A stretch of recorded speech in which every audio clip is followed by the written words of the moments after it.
নমস্কার, আমি সর্বাণী। সহজে সুস্বাদু রান্নাঘরে আপনাকে স্বাগত। আজ তৈরি করব মটর শাকের কচি আগা দিয়ে অসাধারণ স্বাদে নিরামিষ ঝোল। এই রেসিপিটির জন্য বেছে নিতে হবে একদম কচি আগার নরম অংশটুকু। অন্যান্য শাকের মতো মটর শাকও কিন্তু ভীষণ উপকারী। সুস্থ থাকতে প্রতিদিনের খাদ্য তালিকায় একটা শাক রাখা কিন্তু খুবই জরুরি। সব শাকের মধ্যেই ফাইবার থাকে, কিন্তু মটর শাকে একটু বেশি পরিমাণে ফাইবার থাকে।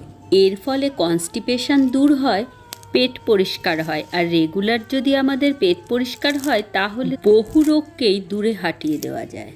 এই যেমন ধরুন গ্যাস, অম্বল, হজমের সমস্যা, ডায়াবেটিস, এই সমস্তকে দূরে রাখা যায় ফাইবারযুক্ত খাবার খেলে। একদম ছোট ছোট করে শাকগুলোকে ছিঁড়ে নিয়ে ধুয়ে একটা ছাঁকনির মধ্যে রেখে দিয়ে জল ঝরিয়ে নিতে হবে। ছোট্ট একটা আলু খোসা ছাড়িয়ে ডুমো করে ছোট ছোট করে কেটে নিতে হবে। আপনি যদি কোনো কারণে আলুটাকে অ্যাভয়েড করছেন তাহলে এর বদলে বেগুন বা ফুলকপিও দিতে পারেন। মটর শাক হলো ভিটামিন এ এবং সি এর সম্ভার। 1 চা চামচ সর্ষের তেল গরম করে 1 মুঠ বড়ি ভেজে তুলে নিচ্ছি।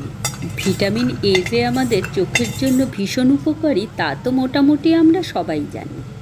আর হাফ টেবিল চামচ সর্ষের তেল গরম করে তার মধ্যে 1 চা চামচ দিয়ে দিলাম রাঁধুনি।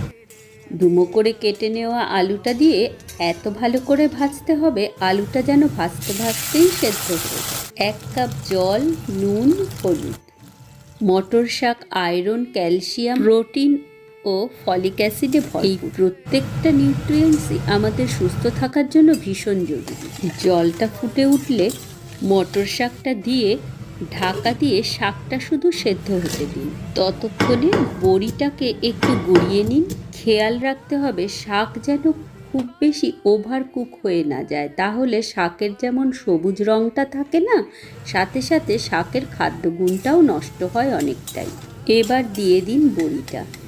যেমন প্রোটিন ভিটামিনে ভরপুর, তার সাথে সাথে আবার ক্যালোরির মাত্রাও ভীষণ কম। এই কারণে যিনি ডায়েটে আছেন খাদ্য তালিকায় রাখতে পারেন মটর শাক। সামান্য একটু গুড় দিলাম, আপনি এর বদলে চিনিও দিতে পারেন, তবে চিনিটা অ্যাভয়েড করাই ভালো। আশা করি রেসিপি ও ইনফরমেশনগুলো আপনার নিশ্চয়ই ভীষণ ভালো লেগেছে। তাই একটা লাইক, শেয়ার ও কমেন্টের আশায় রইলাম। সহজে সুস্বাদুকে সাবস্ক্রাইব না করে থাকলে সাবস্ক্রাইব করতে ভুলবেন না। ভিডিওটি শেষ পর্যন্ত দেখার জন্য আপনাকে অসংখ্য ধন্যবাদ।